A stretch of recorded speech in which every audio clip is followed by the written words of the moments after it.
Assalamualaikum warahmatullahi wabarakatuh. Anak-anakku semuanya, alhamdulillah hari ini kita dipertemukan bulan Ramadan sebagaimana doa-doa yang kita sampaikan pada bulan Rajab dan Sa'ban kemarin. Kalian masih ingat doa kalian ketika pujian di masjid ataupun mushola? Ustadz ingatkan, Allahumma barik lana fi Rajaba wa Sya'bana wa ballighna Ramadana. Ayo bersama, Allahumma barik lana fi Rajaba wa Sya'bana wa ballighna Ramadana. Ya Allah, berkailah kami di bulan Rajab dan Sa'ban ini, dan pertemukanlah kami di bulan Ramadan. Nah, pada hari ini kita akan membahas tentang toharoh atau bersuci. Bersuci merupakan amalan yang sangat penting dalam ibadah, karena ketika diri kita masih belum bersih atau belum suci, maka ibadah kita juga ditolak walaupun kita sudah melaksanakan ibadah itu dengan sebaik-baiknya. Karena Allah sangat mencintai orang-orang yang bersuci, sebagaimana firman Allah dalam surat Al-Baqarah ayat 222, A'udzubillahi minasyaitonirrajim. Bismillahirrahmanirrahim. Innallaha yuhibbut tawwabina wa yuhibbul mutatahhirin. Sesungguhnya Allah mencintai orang-orang yang bertaubat dan orang-orang yang mensucikan diri. Oleh karena itu anak-anak, kita harus pandai-pandai melaksanakan ibadah kita dengan bersuci terlebih dahulu, karena banyak hal yang harus kita pelajari. Salah satu contohnya ketika najis itu cara membersihkannya juga ada bermacam-macam, karena najis ada 3, yaitu najis mukhafafah, mutawasitoh, dan najis mughaladzah.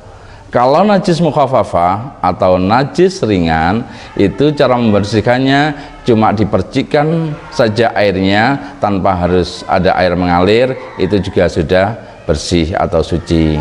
Tapi lebih bagus dengan air mengalir. Apa saja yang termasuk najis mukhafafah itu? Yaitu bayi yang sebelum berumur 2 tahun dan masih menyusui pada ibunya, belum makan makanan yang lain. Terus yang kedua adalah najis mutawasitoh atau najis agak ringan, najis tengah-tengah. Salah satu contohnya adalah pipisnya atau kotorannya anak perempuan, bayi perempuan, terus kemudian kotoran yang lainnya atau kotoran hewan dan lain sebagainya.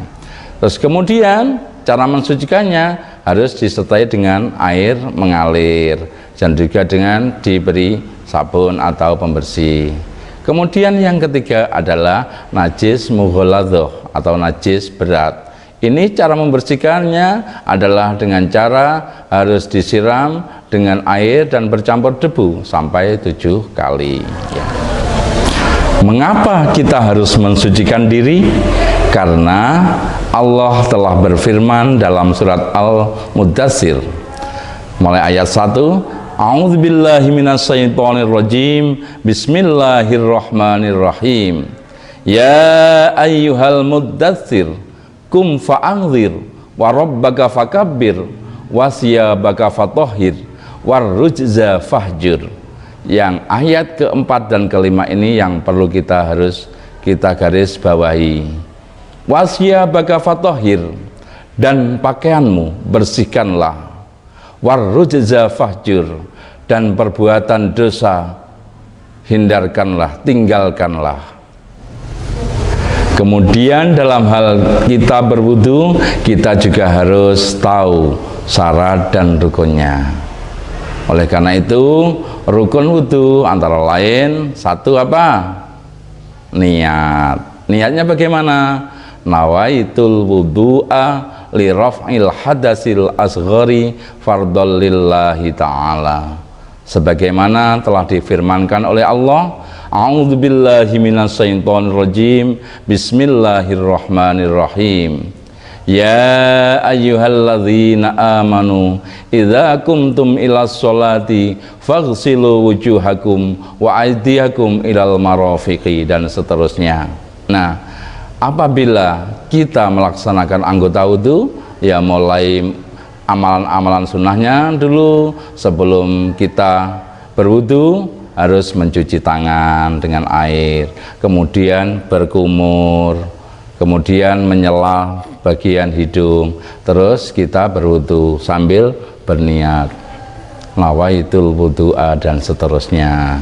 Oleh karena itu, apabila kita tidak berwudu bagaimana? Ya jelas Allah juga melarang sesuai dengan hadis yang diriwayatkan oleh Imam Muslim, la yaqbalullahu sholatan bi ghairi tahurin. Tidak diterima amalan seseorang, sholatnya seseorang, kecuali dia dalam keadaan suci.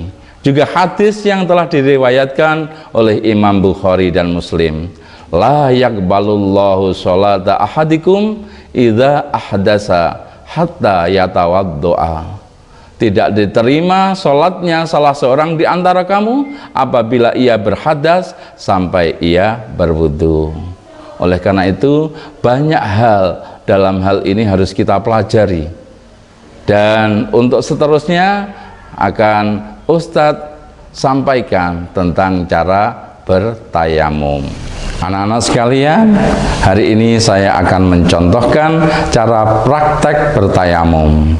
Bertayamum digunakan apabila kita dilarang bersentuhan dengan air. Salah satu contohnya ketika dalam sakit oleh medis, kita dilarang untuk bersentuhan dengan air, ataupun barangkali ketika kita naik pesawat.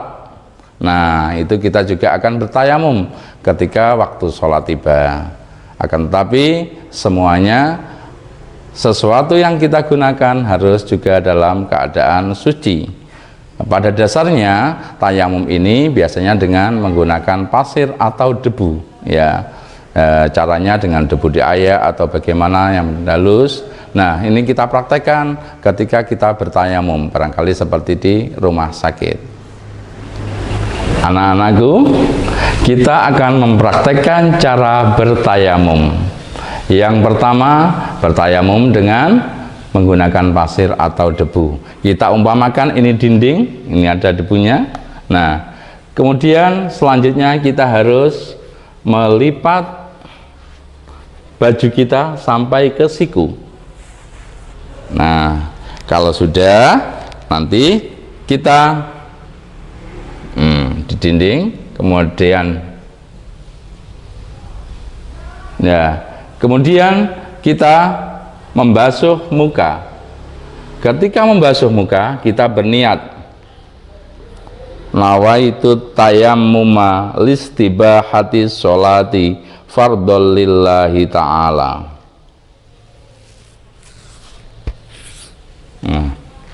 Kemudian kita tempel lagi.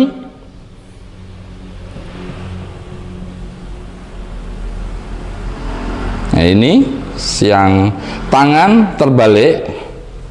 Nah, ini. Nah, yang ini masih tidak tersentuh. Kemudian setelah itu anggota tangan kiri. Diusahakan untuk sunnahnya harus tangan kanan atau anggota kanan terlebih dahulu. Kalian bisa? Insya Allah bisa. Ini adalah sesuatu yang mudah sekali. Tapi ingat, ya, tayamum hanya digunakan untuk sholat fardu satu kali saja. Ketika sholat duhur kalian memakai tayamum, kemudian nanti sholat asar harus tayamum lagi. Ya.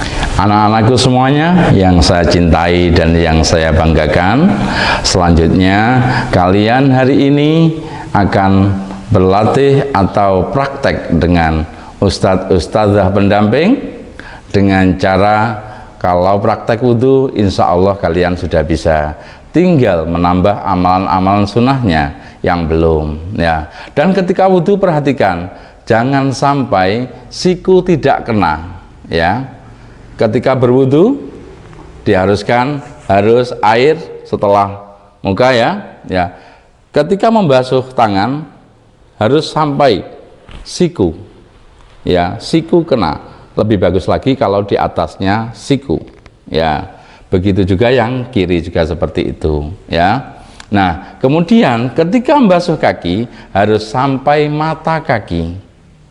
Begitu juga ketika membasuh rambut kepala. Membasuh kepala itu adalah ya sampai sini, ya. Jangan cuma diambil sedikit, yang penting kena, karena mungkin gayanya hilang, mungkin seperti itu nggak boleh, ya, harus sampai.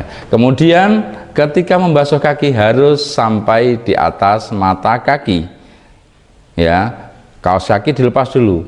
Kadang-kadang saya melihat ada anak yang berwudu masih pakai kaos kaki, nah ternyata tidak membasuh kaki. Nah, makanya ketika kita beribadah sungguh sia-sia karena kita tidak bersuci, ya.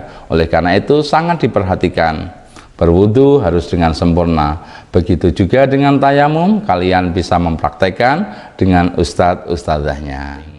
Oleh karena itu sebelumnya jangan lupa ketika bertayamum pastikan dulu lengan, ketika kalian memakai lengan panjang harus dilipat sampai siku, sehingga ketika nanti bertayamum kena sikunya, ya. Kanan kiri harus dilipat sampai siku. Syukur kalau di atas siku itu akan lebih baik.